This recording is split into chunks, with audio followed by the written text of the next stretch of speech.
All right, Eric, welcome back to Canteen Talks. This is phase two.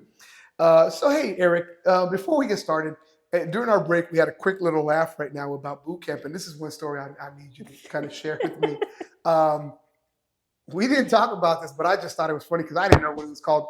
But you gave me the word Latrine queen. latrine queen. Please elaborate. I'm interested. A latrine queen technically is somebody that's assigned to the latrine, which latrine means restroom, bathroom, shower, the The head head for us, okay? for you guys.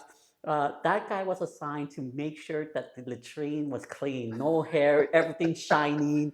And if anything went wrong, it was his responsibility to come and correct it to us, or he'll be getting shit about it. The drill Wow. instructor will go up to him and tell him, "Hey, you are responsible for this section.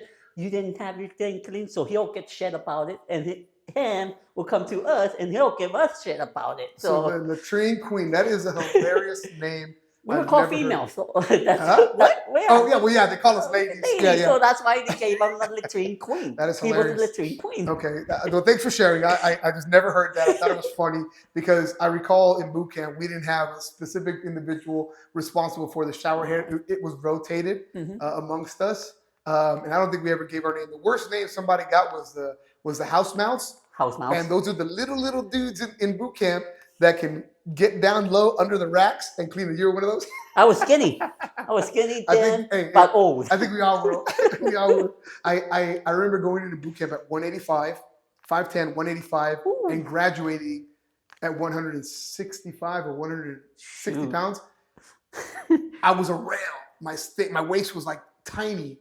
It was the smallest I've ever been, but I was like Well, stiff as a rock, right? My story will be worse. I was in the two digits. That's why 98 pounds. When you went in, That's why they had to delay me too, because I had to gain the weight. you had to eat. I had to eat. Wow. I had to eat. I had to gain the 115-pound minimum. Okay. So I made it barely with the minimum. So you gained the weight, and then when you were in boot camp, and I'm sure they worked you out. You said you got in I trouble. I was on an eating waiver. Say again. Eating waiver. Okay, so you got to eat.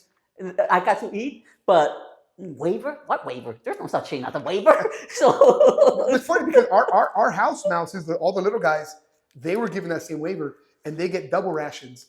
So we get one steak, they get two. I did not. No. No, I just remember I was with everybody else. There was no eating waiver. They were supposed to have an eating waiver. Okay. But just to summarize it in a nutshell, I lost the 115 and came out 90 pounds. But all I remember was You came out 90. 90. Holy crap! Yeah. You were tiny. I was tiny. Wow. So my nickname they gave me after graduation was Squeeze. I squeezed myself through boot camp. I made it. So I was tough. They were surprised, so they named me. I went from grandpa to Squeeze. Okay. Okay. But I'll talk that about in tech training too. Okay. So that's a good crescendo, as they like to say. So we now finished the boot camp. Let's kind of go a little bit about. Obviously, for us, it's a MOS school, our military occupational MOS. school, right? For us, it's AFOC. Say again. For us, it's AFOC. Air Force Occupational Specialty. Occupational Specialty. Oh, that's what it is. Military Occupational Specialty, right? Air Force. Yeah, MOS. So for you guys, it's AFOS. Very good. So, what was your MOS and your MOS school that you went to? How long was it? And just tell me a little bit about it. I'd love to hear about it. Well, my first, I went in as a medic. Yeah, for NO. I was a 4NO. Okay. I went into training after boot camp. That's where I went. I went to another. I went from. So you left Texas. Where'd you go? Same place. Still the same place, but not the same base. Okay. I had to go to. What was it called? I'm trying to remember the name right now. I can't remember. There's what was it? I'll remember. That's okay. It'll come back. It'll come back. Hopefully before the interview. But right. So you were still in Texas. You left boot camp and you moved not too far from there to your AFOS tech school. AFOC. I'm sorry. And so what did you do? Because you were already a medic before, right? Yes, I was. So what was that experience like in going through Air Force school? For me, it was easy. It was I already was trained, so I just had to do it again. Okay. And then it was a 1 year tech training. Wow. So it was about I think 5 months us training to be a medic. Okay. And then the other 5 months, 6 months was to become a nurse. Wow. So Okay. they put it Combine together, them. Okay. combined it together. So many people that go into as a medic career, they're also going to get the training to become a A nurse. nurse. Okay. So which is good. Absolutely. So I was like, oh hell yeah, I'm going to get my nursing degree here, Yes. get paid by the Air Force.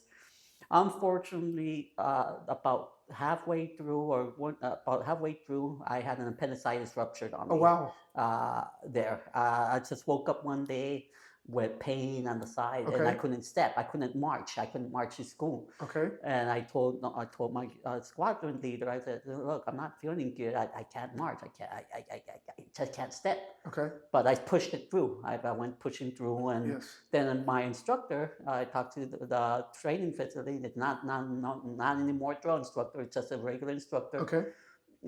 from the military. She saw me that I wasn't doing good. She saw the color changes, so she Okay. came up with me and she's like, "Is everything okay?" And I told her, "No." I'm like, "I think I have an appendix ruptured on me." Okay. So So you think you knew what it was ahead of time? yes, Well, that's great. oh yeah, because the medic, and I was Sure. on the side, and so she Oh, checked. true. You knew what to So look. Okay. right, so she excused everybody. She told everyone, "Hey, we're taking a break. Please go outside, take a break."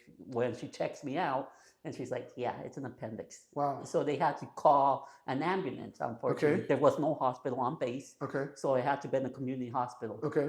From there, they call the ambulance. They take me in a gurney. They take me to the ER in the community, and they said that it was an appendicitis rupture, and they had to do surgery, emergency surgery, because Right it was away. already leaking. Yeah. Oh wow. So they did an emergency surgery. I was held in the hospital for a week. Okay. I had my leader come and check me in the hospital. At that time, it's MTIs, military training instructors. Okay. So they came and they made sure that everything was good at the hospital, made sure if I needed anything, I was getting all my treatment at Sure. the community hospital. When they discharged me, they called the MTI to come pick me up. Okay. They gave me some antibiotics, medicine for it. Of course, I was put into quarters. I couldn't leave Okay. for healing. I still Sure. had stitches, so it was about 2 weeks, 3 weeks that I missed. Yes. And then, of course, I got washed back. Okay. So I So did, you got recycled in tech school. and tech school Okay. too. I got washed back. I got Okay. recycled. So they had to wait till the next course so I can take where I left off. Sure. So my friends move on. I'm washed back, unfortunately. Yeah. So I go to that one, and I started attending that one.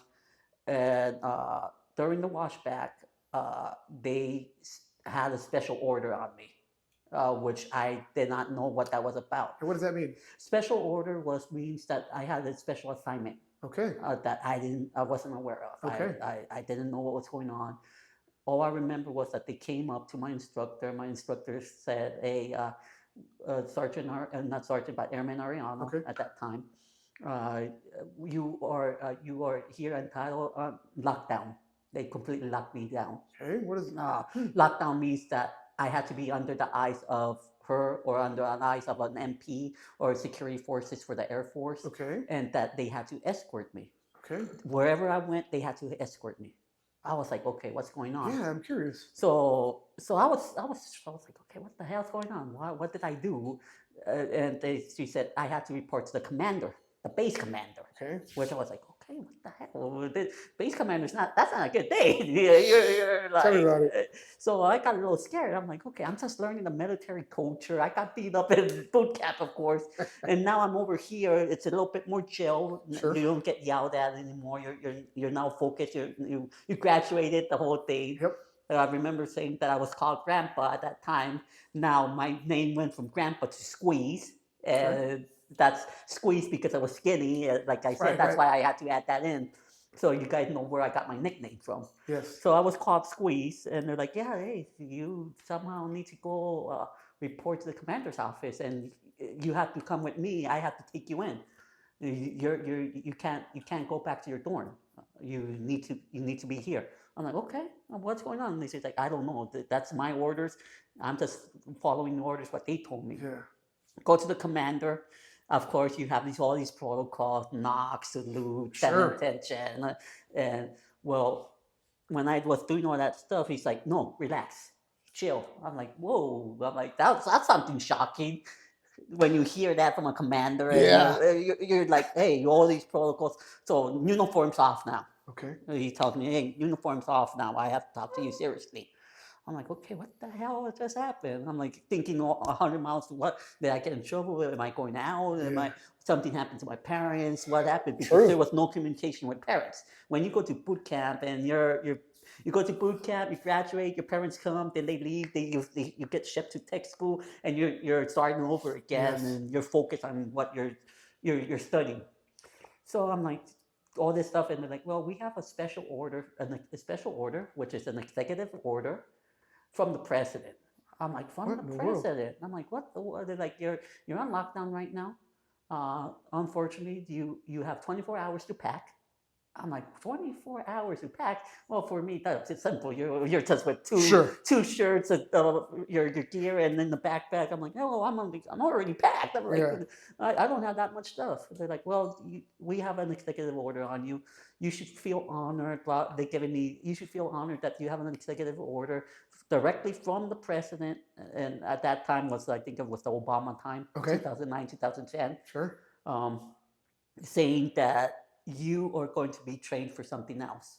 I'm like, whoa. I'm like, what are you guys talking about training? And like, we don't know. I just have this order to get you 24 hours, pack you up, and put you on the bus. Fascinating. This is, Put, to me, it's yeah, interesting. It's fascinating what you went through. put you on the bus, and you're going somewhere where we don't know.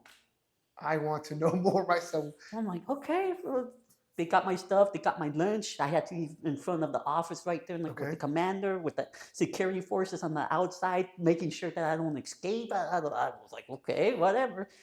They got me a taxi. Okay. Not this time. It was not a train, and it wasn't a bus. It was a taxi to the airport, and then at the airport, I had to go into a plane, and then from there, I had somebody meeting me at the other airport down in Missouri. Okay. Oh.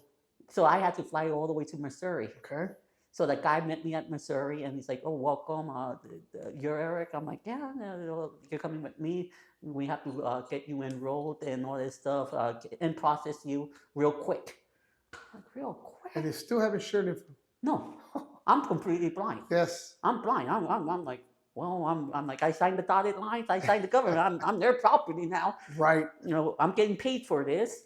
Well, and I'm like, and that's a beautiful thing about the military. The day that you sign up, you're getting paid. Yeah. So that's what made me go push through everything. I'm like, hey, I'm getting paid. I came in because I needed a job. I'm getting paid. I'll do what they tell Whatever me. it takes. Whatever it takes.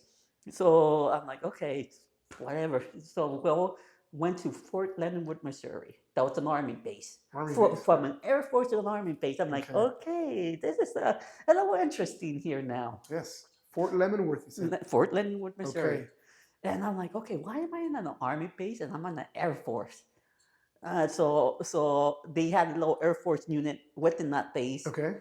And it was for transportation and logistics, for convoys. Okay. So I'm like, okay, I went from a medic to going into a convoy operation. I'm like, what's going on? So that was another 8 weeks training there. Okay. Learn all the tactical driving, all the combat skills, or how to do formations from radio communication, basically what Army things. So I had to retrain from Air Force to being an Army, how they operated. So the lingo, the whole works. So I had to relearn everything. Yes. So I was getting myself into trouble equation there too, because I didn't know the protocols. I didn't know the lingo. Sure. So I'm like, shoot, I'm getting in trouble. And then I kept telling them, I'm like, hey, I'm sorry if I offend anybody, but I'm trying to learn. I'm trying to pick it up as quickly. They're like, yeah, that's why we like you, because you have a photographic memory. You can do things real quick. You can adjust quick. Very good. I'm like, okay. And I'm like, okay, whatever.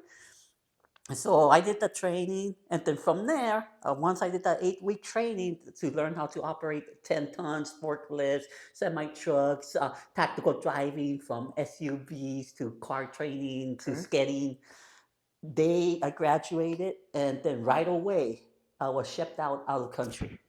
Okay. Right away. So no breaks. So right after your second tech school, you were shipped overseas. Is that what you're saying? Mm-hmm. Okay, where were you sent? I was sent to England. Lincoln, England. England. How long were you there? That was my entire career. Your entire Till I before orders before I got overseas. injured. Wow. Yeah, before my medical injury. Wow, wow, wow. Okay, so I'm interested in understanding a little bit more. So you went through this training. Mhm. I'd love to understand what was the purpose of this training. Why did they ever tell you why you were selected, or when you were in England, is there something I got unique that you did? once I got to. I was never told why I was selected. Okay, Till I arrived in England. okay, England, they told me a little bit more what was going on. sure. Uh, Without disclosing a lot of stuff, if you know the history around 2010, what happened around 2010, 2011, there was Was it the terrorist attack up there? Libya. Oh, Libya. Okay, That's all I can say. okay, Libya. fair enough. So they chose me to go to deal with that operation. Interesting. And I know they say that there was no boots in Libya. Gotcha. That's Gotcha, all I gotcha, can gotcha. say. Okay, so Eric, I know we're probably going to get into some pretty sensitive topics now. That's fine. I don't want you to say anything that is going to make you feel uncomfortable or trigger some old bad memories. So I ask you to please speak wherever you feel comfortable. And if at any time you want to slow down or stop, let's do so. But let's talk a little bit about your orders out in England, some of the stuff that you did, and only share what you can and keep it as comfortable as you can for yourself. But let's talk. And if I have a question, I'll ask. Otherwise, I'm all ears. I sure will. Well, once I get to England with that executive order and operation, they started telling me what I was going to do and what my operation was going to be and all that stuff. I'm like, okay. I'm like, that sounds fair. That's what I was trained for, logistics and all that stuff. They're like, but we don't have a lot more information. I just remember now them. They set me in. They put in process me. We talked to the commander. I meet my unit. I meet who's going to go with me. And then about 2 days, 3 days later, after arriving over there, they put me on a C-130. Yes. C-130 rolling Yeah, down exactly. the strip. Rolling down the strip. Yes. So they put me on a C-130 with the equipment and all that stuff. Okay. And then all I remember them saying, my captain or captain says, okay, now I'm in liberty to speak a little bit. We're being escorted by 2 F-16s. Wow. I'm like, excuse me? I'm like, yeah, we're in a no-fly zone right now, and we're being escorted by 2 F-16s to where we have to go. Wow. I'm like, what the? And I'm like, you're welcome to curse. Thank you. I'm like, what the fuck's going on? Yeah. I'm over there now, worried, full gears with things on me, helmet, the whole thing. Yeah. And I'm like, were you still 90 pounds? At that time, I gained a little bit more weight. I was at least 110 now. Okay, all right. I had to ask. But yes, the uniform was heavy. Yes, they were heavy. The helmet's heavy. The vest. I mean, the equipment. I mean, the backpack, the boots, especially all this combative stuff. Oh yes. Oh man, it was. I mean, and me being only 110, that was like almost 3/4 of my weight. Yes. So. And then I know we're going to talk about injuries in another phase, and I'll go more on that later. But wearing all those equipment, I did get injured, but made me tough. But I remember my captain saying, okay, we're being in a no-fly zone, escorted by 2 F-15 from Lake and Heat. The planes were on the side. We had no windows because we're in there and tied up in the sardine can with the equipment right in the middle of us, and nets all over or Humvee or gears were up there too. Yes. So we're like, what the heck going on? When we get to the spot where we're going to, I remember the pilot saying, hey, buckle in, we're going to do a heavy descent. An emergency descent going in hot. Wow. I'm like, going in hot? I'm like, what the hell are they telling? Like, where am I going? So they're like, no, don't worry. What we're going to do is we're going to roll the equipment down. The plane's not going to stop. We'll roll the equipment down. We'll stop, and then all you guys just have to run to the bunker. Bunker? What? I'm like, we're looking at each other. We're like, what's going on? Yeah. How many of you were there? 13. 13. Okay. Yeah, we were a small unit, a small group, and then the captain. So we were 13, and all I remember was hearing the plane take a nice hard dive down and into the Yeah. runway, and hearing the It's a engines. big machine. Yes, I've hearing been the on one. engines. Yeah, then seeing the equipment roll down the ramp, it was pretty awesome. I still remember that. I was like, wow, that's a fast offload. Yeah. Then him stopping, and then us getting, all right, let's get out, get out, let's Double go. time all Double the way time, up. yeah. Yeah. Double time and go to the bunkers. I'm like, bunkers? A point. For point.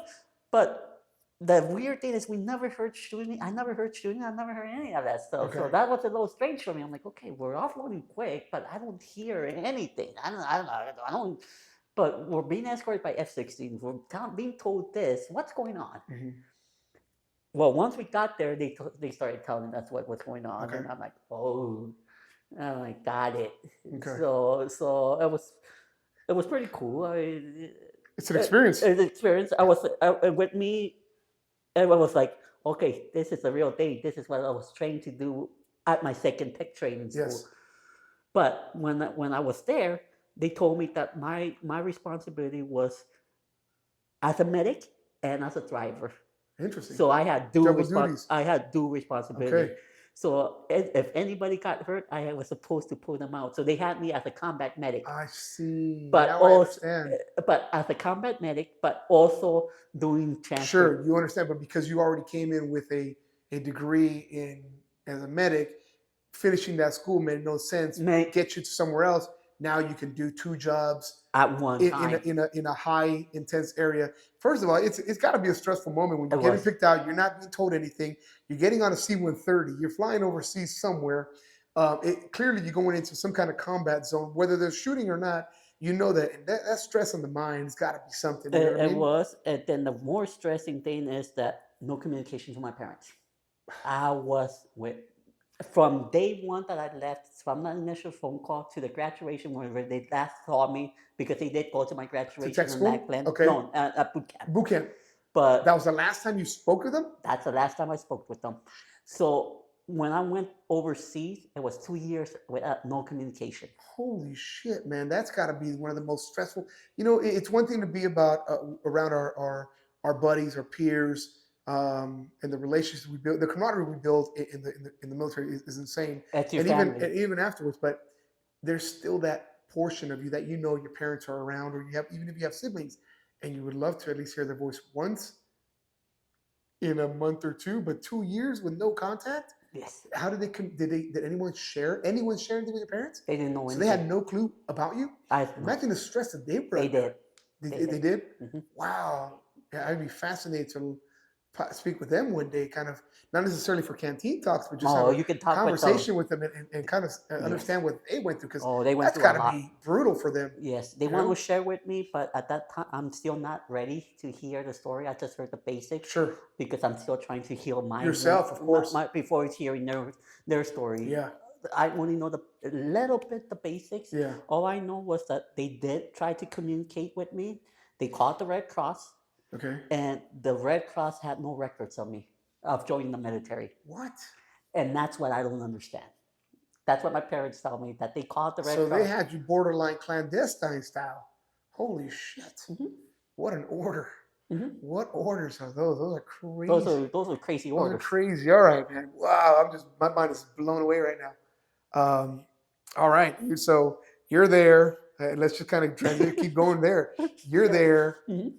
You're following your orders.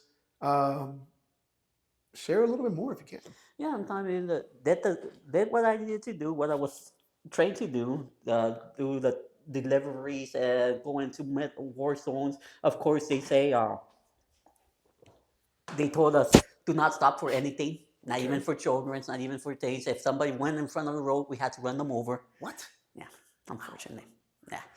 So I remember hearing the bean sounds and the Humvees and hearing the small gun ammo and all that stuff. Okay. I remember hearing that stuff. I remember running over people, but one of them. That's crazy, man. Because I joined the Corps. I was never lucky enough to serve in combat. When I got in, there was nothing really happening. No. And literally Well, 17 days before my before my 17 days before 9/11, my contract ended. I was completely out, yeah. and I was heartbroken, borderline devastated because Right. that's what I signed up for.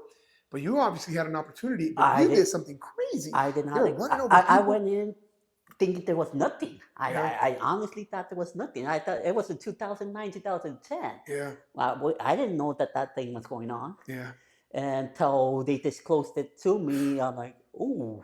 yeah. So I was So like, you're moving from one place to another. You're in Humvees. You're getting shot at. We're mm-hmm, hearing weapons mm-hmm. being fired. Get running over You're unfortunately people. had to run over people. Were these people seeking help, or were they were just like just People just try to stop the convoy trying to stop the operations, convoy? try to stop convoys, or just also the what hurts more, and it still hurts me, is they use children's too, family, to try Wow. to stop convoys, and we just couldn't stop. Yeah, We yeah. had to get You going. had to keep going. You gotta keep Point A to going. point B. Holy crap, man! That's got to be And that is something that is just is scoring in sticks my with you. mind. Yeah, it sticks with you.